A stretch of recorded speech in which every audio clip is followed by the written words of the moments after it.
Bom dia. Dia 24 de abril de 2019, aula de embriologia geral para as turmas 23A, 23B da nutrição. O assunto hoje é transporte de gametas, que faz parte de uma matéria maior, que inclui transporte e fertilização. Então hoje nós vamos começar falando sobre transporte e na aula que vem a gente fala sobre fertilização. Bem, antes da gente começar, alguns avisos. Prova sábado que vem, entre 8 horas e meio-dia, no prédio aqui do lado, prédio da Autotrans, de frente do departamento de física. É aquela sala, de um lado é a Autotrans e no térreo, do outro lado é a sala DGTI 01, aquela sala ali. Bem, eu passei agora de manhã e vi que tem a parte de fechar a sala ali estava aberta. Eu não sei se aconteceu alguma modificação. Se aconteceu, eu vou avisar pelo WhatsApp, tá? Porque essa sala, todo semestre, eles mudam ela de lugar. Então, espero que ela esteja por lá. Se não tiver, eu aviso. De qualquer forma, eu tenho que dar prova lá amanhã à noite. Então, eu tenho que ver isso antes de sábado, de qualquer forma.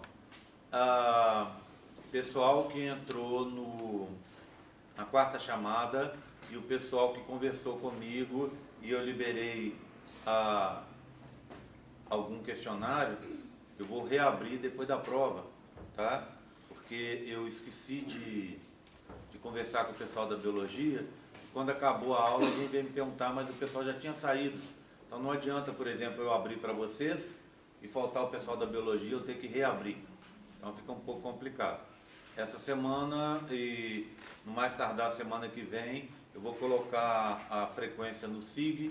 Eu gosto que antes de cada prova ou imediatamente após, já ter essa frequência colocada para as pessoas poderem acompanhar o número de faltas e não se perderem aí e ser reprovados porque tiveram falta a mais. Então vou colocar lá. As meninas desde segunda-feira, finalmente, as meninas que eu estou falando, as monitoras, desde segunda-feira, finalmente, elas estão com acesso à sala do campus virtual e já estão corrigindo os questionários. Então eu pedi para elas para fazerem da seguinte forma: ao invés de tentar corrigir todos os questionários de uma vez, corrigir de um por vez, e assim elas vão liberando a nota para mim e eu vou colocando a nota lá para vocês no SIG, tá combinado? Então daqui a pouco começa a aparecer as notas lá. A prova então sábado, vocês apareçam no horário que vocês quiserem, mas a minha indicação apareçam o mais cedo possível.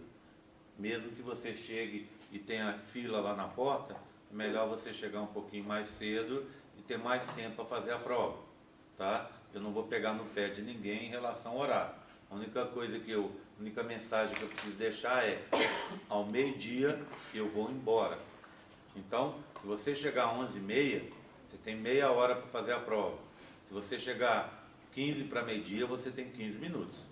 Então, por favor, chegue o mais cedo possível. Olhe os seus compromissos. Tem prova no sábado de outra matéria? Não? Então tá. Então tá mais fácil esse semestre. Então vocês apareçam no horário que ficar melhor para vocês. Tá combinado? São 12 questões de múltipla escolha.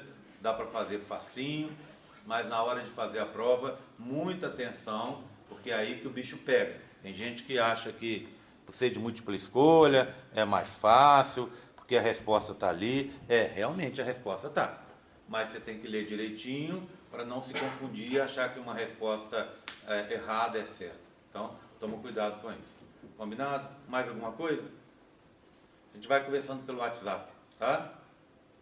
Certo? Alguma dúvida a mais? Não? Tá bom. Então, transporte de gametas. Eu queria começar explicando a estrutura do gameta masculino, o espermatozoide. O feminino a gente já conhece, né? Então vamos olhar o espermatozoide.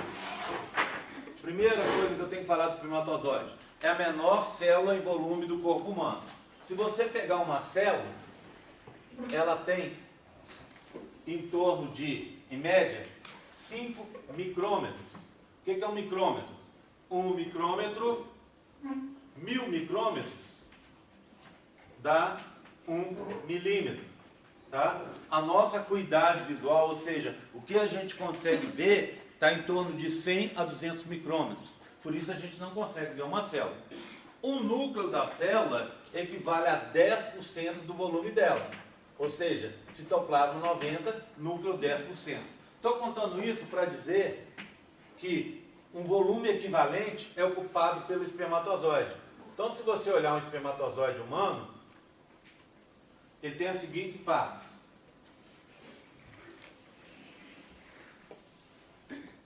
Ele tem uma cauda, tá? Uma cauda daqui para cá. Essa cauda, no interior da cauda, você tem o flagelo. Mas não só o flagelo. Então, se você pegar, eu tenho um modelo aqui para mostrar para vocês. Se você pegar um espermatozoide, aqui, ó, esse pontilhado aqui, o corte é esse. Esse pontilhado aqui, o corte é esse. Então, se você der uma olhada, aqui dentro é o flagelo, naquela estrutura de flagelo que vocês conhecem, ó, aqui e aqui. Em volta você tem proteínas e é tudo envolvido por uma membrana plasmática. Então, um flagelo recoberto, a gente não chama de flagelo, a gente chama de cauda. Se você for olhar uma bactéria, ela tem flagelo, mas um flagelo nu. Então, a gente fala flagelo para bactéria. Mas, no caso do espermatozoide, é incorreto. É uma cauda, aqui de verde, com um flagelo no seu interior. Tudo bem? Tranquilo? Bem, logo depois nós temos essa região aqui, ó, que a gente chama peça ou compartimento intermediário. Essa aqui, ó. Peça ou compartimento intermediário. Nessa região, a gente tem mitocôndrias em arranjo, em forma de hélice, arranjo helicoidal, tá? Tudo bem? Tá aqui, ó. Essas mitocôndrias servem para dar energia para o batimento da cauda. Depois, você tem uma estrutura aqui, ó, que está em azul escuro, mais ou menos aqui. Essa estrutura a gente chama de pescoço. O pescoço é importante para o espermatozoide se ligar na zona pelúcida lá no momento de ocorrer a fertilização. Vamos falar sobre isso na aula que vem. E aqui, finalmente aqui em cima, ó, você tem a cabeça do espermatozoide.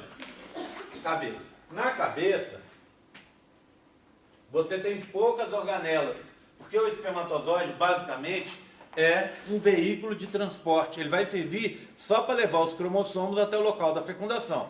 Então, na cabeça você tem pouca coisa. Um núcleo muito condensado.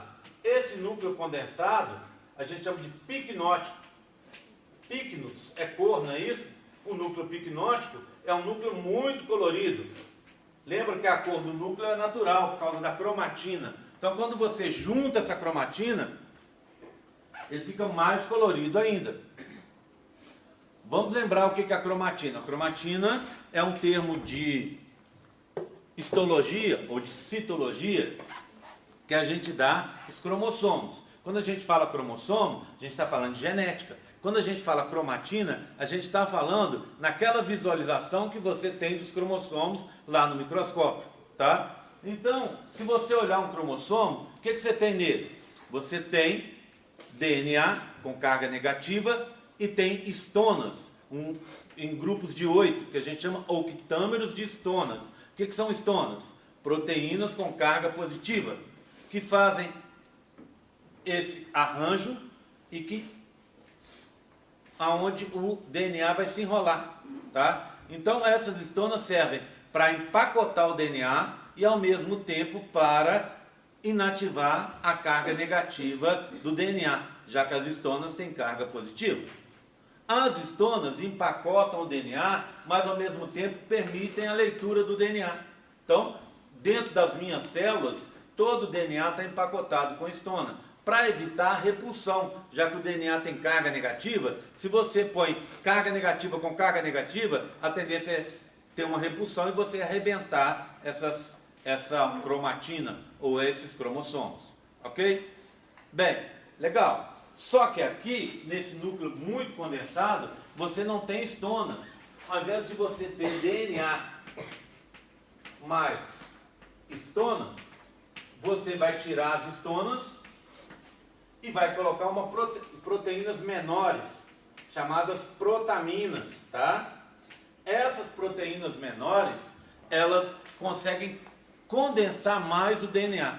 Elas também têm carga positiva, mas como elas condensam muito o DNA, elas não permitem a leitura do DNA.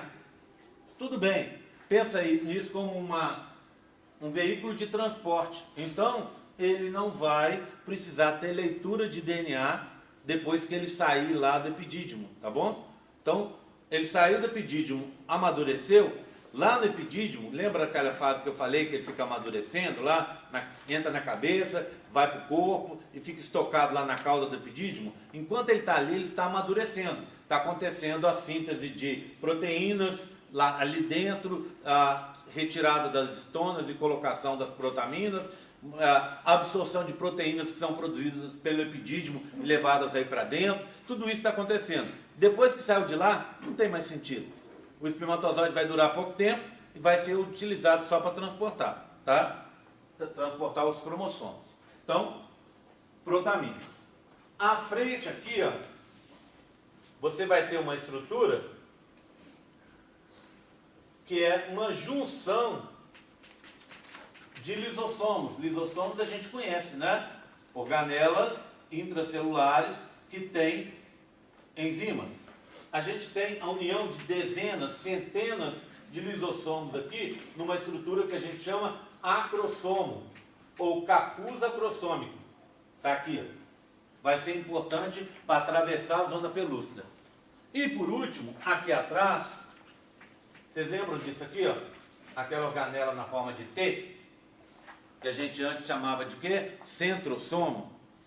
Eram 2 centríolos. A gente viu isso lá na meiose. Ela está aqui de novo. Mas aqui ela não está participando de meiose, claro.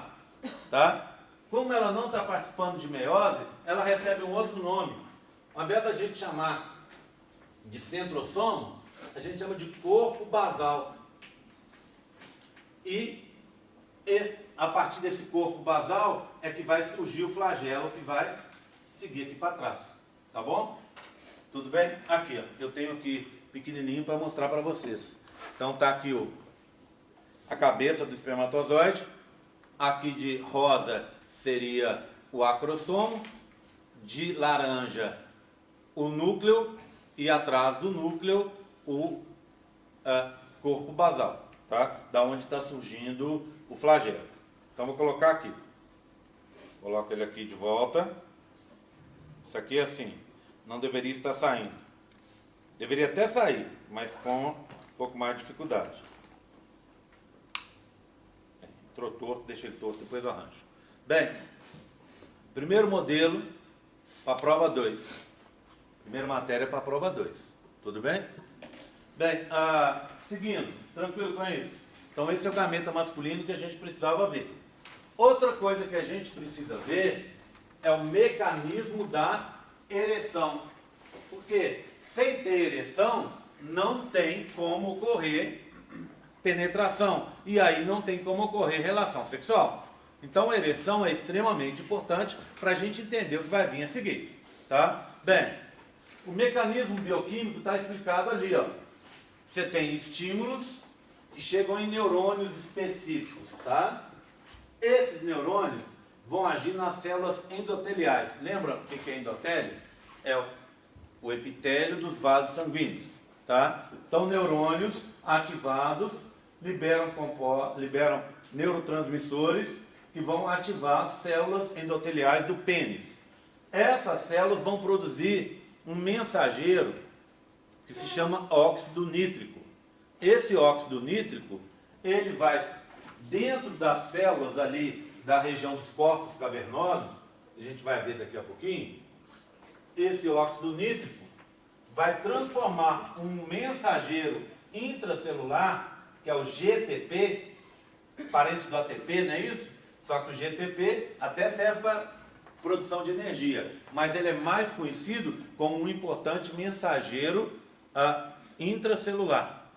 Então, quando o óxido nítrico chega nas células ali dos corpos cavernosos, elas convertem GTP em GMP cíclico, ou seja, sai do GTP, sai 2 fosfatos, não é isso? 2 fosfatos inorgânicos. E ele assume a forma cíclica. Quem vai agir nessa conversão é uma enzima que está dentro das células, que se chama guanilciclase. Tá? Guanil porque GTP, guanosina. Então, guanil de guanosina. Ciclase porque ela pega a guanosina e transforma essa guanosina numa molécula cíclica, tá bom? Bem, esse GMP cíclico é responsável pela ereção. Então, quando acontece isso, o pênis fica ereto, tá? Bem, ele vai ficar ereto durante um tempo, durante a relação sexual, enquanto tiver o estímulo, enquanto tiver a excitação. Depois vai agir uma outra enzima, a fosfodiesterase. A fosfodiesterase vai tirar essa forma cíclica do GMP e transformá-lo só em GMP. Está vendo ali embaixo? GMP cíclico em cima, GMP embaixo. Então a fosfodiesterase pega o GMP cíclico e volta ele à forma normal, que é uma forma não cíclica. Quando o GMP deixa de ser cíclico, a ereção termina e vem a flacidez do pênis. Está aqui, ó. Tá? Ereção, flacidez. Bem, ali, apontado para a fosfodiesterase, existe um outro nome, tá vendo? Sildenafil. O sildenafil é o famoso Viagra. O que o Viagra faz? Bloqueia, inibe a ação da fosfodiesterase. E por isso, ele mantém a ereção por mais tempo. A história do Viagra é interessante. Tem um laboratório, que é o maior laboratório farmacêutico do mundo, se chama Pfizer. A Pfizer, na década de 90, estava estudando, desenvolvendo um medicamento para tratar de pessoas que tinham uma fraqueza no coração. Ou seja, o coração da pessoa tinha dificuldade para bombear. E aí eles desenvolveram um medicamento que melhorava essa contração, né? Esse processo de movimentação do sangue. Quando eles estavam fazendo o teste com pacientes, alguns pacientes, normalmente senhores aí mais velhos, reportaram ereções. Eram ereções espontâneas, segundo eles, né? Na realidade, descobriu-se depois que não eram espontâneas. Mas aí, essas ereções ocorreram, o pessoal da Pfizer se interessou, porque não existia na época nada que fizesse esse tipo de serviço, né? E aí acabaram desenvolvendo um medicamento que foi um sucesso, e é um sucesso tremendo. Na época foi um dos principais responsáveis por tornar o pessoal da Pfizer mais rico ainda. Bem, estou contando para vocês isso para dizer o seguinte, que, pelo que você está vendo ali, ó, o Viagra ou o Cialis e outros que existem hoje, eles não causam ereção, mas eles mantêm a ereção, tá vendo? Então, esse é o papel do Viagra. Portanto, se um paciente está tomando Viagra, mas ele tem dificuldade por estímulos ali, ou por um problema fisiológico, né, por um bloqueio psicológico, ou um bloqueio fisiológico, ele não consegue ter ereção, não adianta. O Viagra não vai servir, já que o Viagra mantém essa ereção em torno aí de 1, 2 horas, pelo menos. Tá? Então, se o cara não consegue ter ereção, não vai ser o Viagra que vai resolver. Além disso, se o cara tem um outro problema, vamos supor, ejaculação precoce, o que acontece? O Viagra não vai agir também.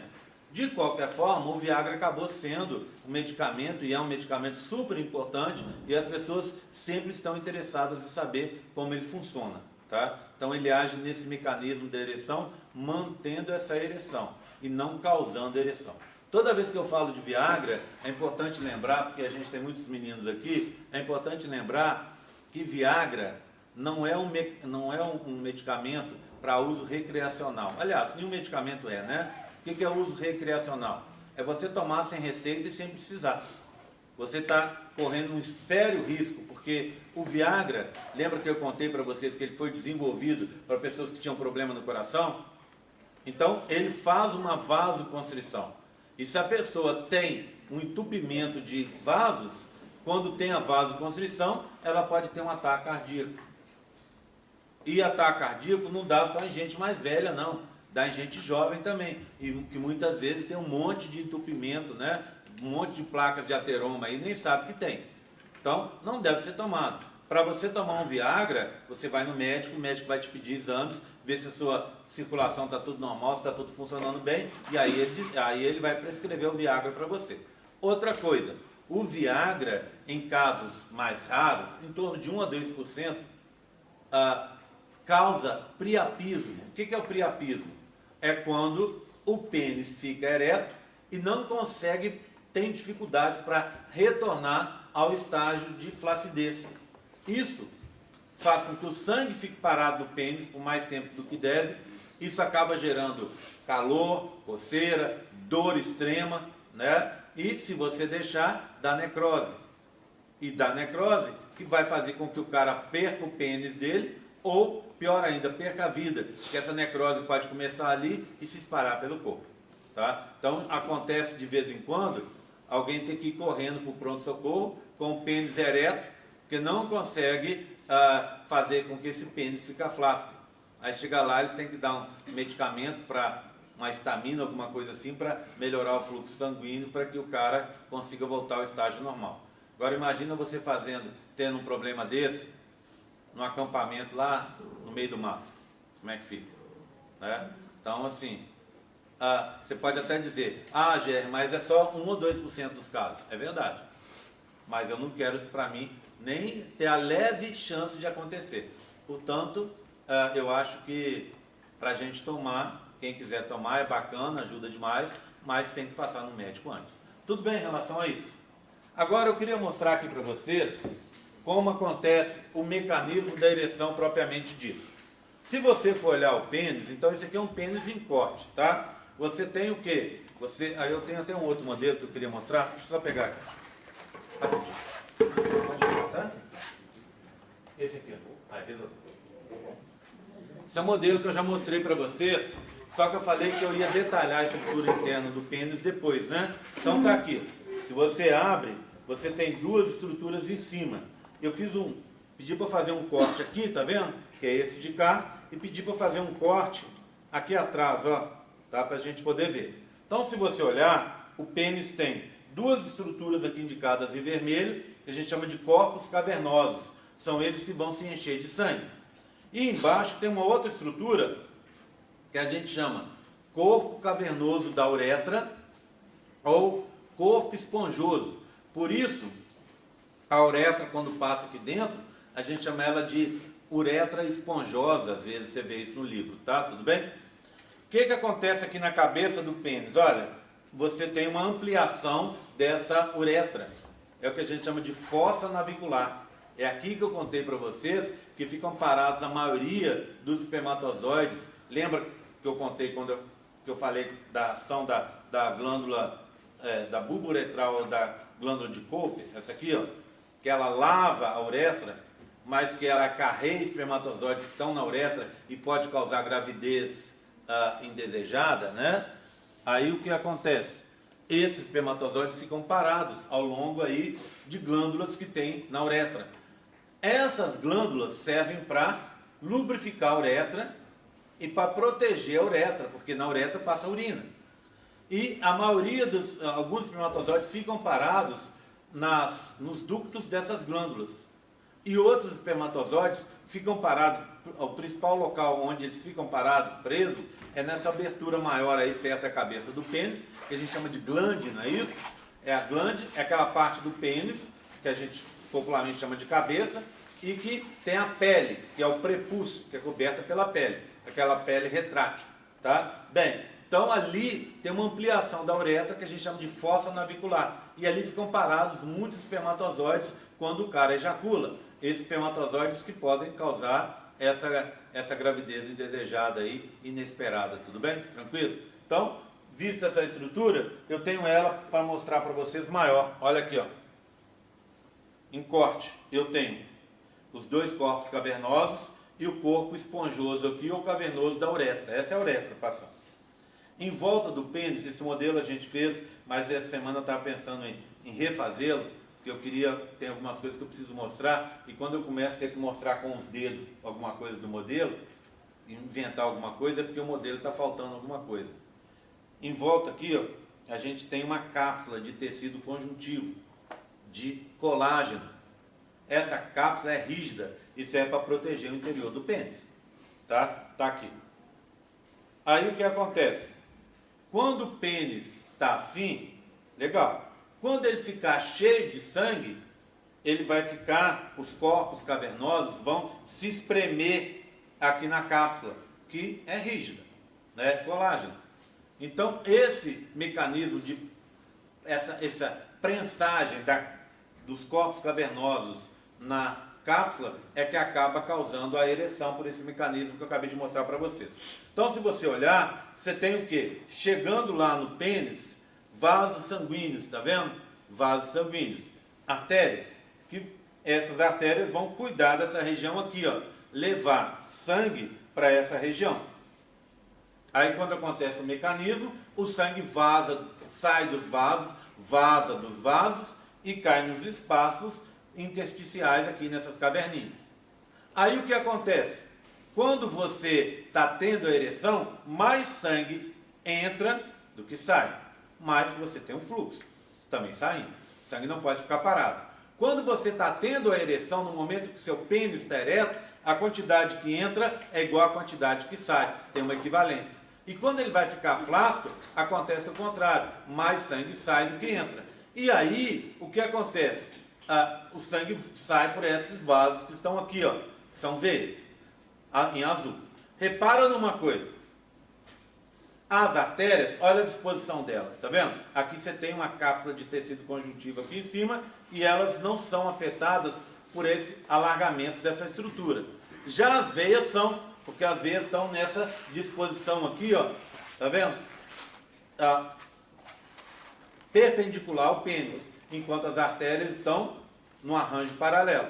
Então, quando o pênis incha de sangue, quando os corpos cavernosos ficam cheios de sangue, as veias são espremidas contra essa cápsula. E ao serem espremidas, o sangue vai ter dificuldade para sair. É por isso que a gente consegue manter a ereção. Então, quando você tem a ereção, olha o que acontece, ó. Essa região interna dos corpos cavernosos fica cheia de sangue. As artérias não são afetadas, mas repara, depois você compara um com o outro. As veias ficam espremidas e aí elas diminuem o seu calibre. Tá certo? Porque estão espremidas ali contra a cápsula. E é assim que você mantém essa ereção. Tudo bem? Tranquilo? Tá? Então, ereção já foi. Agora, para a gente terminar a parte da manhã, eu queria falar sobre o tal do tampão seminal. Para falar de tampão seminal, eu não vou falar nem de homem, não. Eu vou falar de macaco. Começar falando de macaco. Pegar um macaco bem conhecido aí, chimpanzé. Chimpanzé é um macaco africano, né, que vive em grupos familiares. Dentro desse grupo, você tem hierarquia. Você tem um macho que domina. Esse macho a gente chama de macho alfa. O que acontece com o macho alfa? Ele é o mais bem preparado. Ele é o mais forte, o mais esperto, o mais, entre aspas, vivido, né? E ele consegue, então, cuidar daqueles membros da família, protegê-los contra ataques, arrumar fontes de comida, defender o território, etc, etc. Bem, por ele fazer isso, ele tem alguns privilégios. O primeiro é que ele se alimenta primeiro. Se tiver pouco alimento, é dele. Os outros ficam sem. Se tiver um alimento disponível para todo mundo, as melhores partes, as primeiras partes, ele que escolhe. Tá? Tudo bem? Então, essa é uma vantagem de ser macho alfa. A outra vantagem é que ele tem privilégio para copular com as fêmeas. Então, quando a fêmea está no cio, ele que copula com a fêmea. Tá? Nesse grupo familiar, nesse grupo de macacos, você também tem outros macacos, outros machos, macacos machos. Esses macacos machos não dominam. Tá? E aí eles são, você ouviu, Bablinho? Pim, pim. Mas continua gravando. Uhum. Esses macacos são subservientes ao macaco alfa. Ou seja, eles são dominados pelo alfa. Tá certo? E eles têm privilégios menores. E aí tem uma hierarquia. Você tem o macaco beta, que está em segundo lugar, que ele pode fazer algumas coisas desde que o alfa não queira fazer, e assim vai caindo na hierarquia. O que acontece com esses macacos que não são alfa? Eles têm um papel importante porque eles ajudam a defender, etc, etc, ajudam a procurar comida também, mas eles ajudam a cuidar dos filhotes e cuidar das fêmeas. Tá? E aí, o macaco que, em teoria, seria prejudicado porque ele não vai copular primeiro com a fêmea, ele acaba ganhando alguma coisa porque ele está ali perto. E ele não é bobo nada. Então, quando a fêmea entra no cio, ele, às vezes, reconhece o cio antes do alfa e consegue copular com a fêmea. Quando o alfa copula ou quando ele copula, acontece uma coisa. Eles produzem muito sêmen e esse sêmen faz um tampão. Ele prende no fundo da vagina. Então, o próximo macaco que vier copular, parte do sêmen entrou para dentro do útero dela e parte ficou tampando o fundo da vagina, a entrada do útero. O próximo macaco que vier copular não vai conseguir fazer com que o seu sêmen entre para dentro do útero. Então, o primeiro que copulou é o que vai conseguir se reproduzir. Aí, olha a dinâmica da história. Eu sou alfa, eu vou e copulo com a fêmea. Os filhotinhos que ela tiver são meus. Para o grupo é bom, porque se eu sou o macaco mais capacitado, o meu grupo vai ter filhotes mais capacitados no futuro. Legal, tá? Eu não sou alfa, então eu vou copular depois. Mas na minha cabeça eu não sei disso, eu copulo, nasce os filhotinhos, não são meus. Mas na minha cabeça, como eu copulei, eles são meus. Então eu ajudo a cuidar. Tá? Outra coisa, se eu copular primeiro, eu não sou alfa e copular primeiro, aí a coisa se inverte. O que acontece? Os filhotinhos são meus, mas o alfa acha que é dele. Pronto, tá vendo? É o macaco Ricardão, não é isso? E a fêmea, para ela é tudo bom. Porque o que acontece? Ela tem uma atitude assim, na hora que ela está no cio. Ela copula com todo mundo. Mesmo porque se ela não deixar copular, o macaco macho bate nela. Então, mantém-se essa integridade, tá? Essa integridade dentro do grupo, tá? Na gente, nós homens, nós produzimos o tampão seminal também. E eu vou falar sobre esse tampão seminal humano na próxima aula, tá? Na aula das 8. Nós já estamos praticamente 10 para as 8. Eu vou fazer a chamada para deixar as pessoas que têm aula às 8 irem embora, tá bom? Ok? Só um segundinho.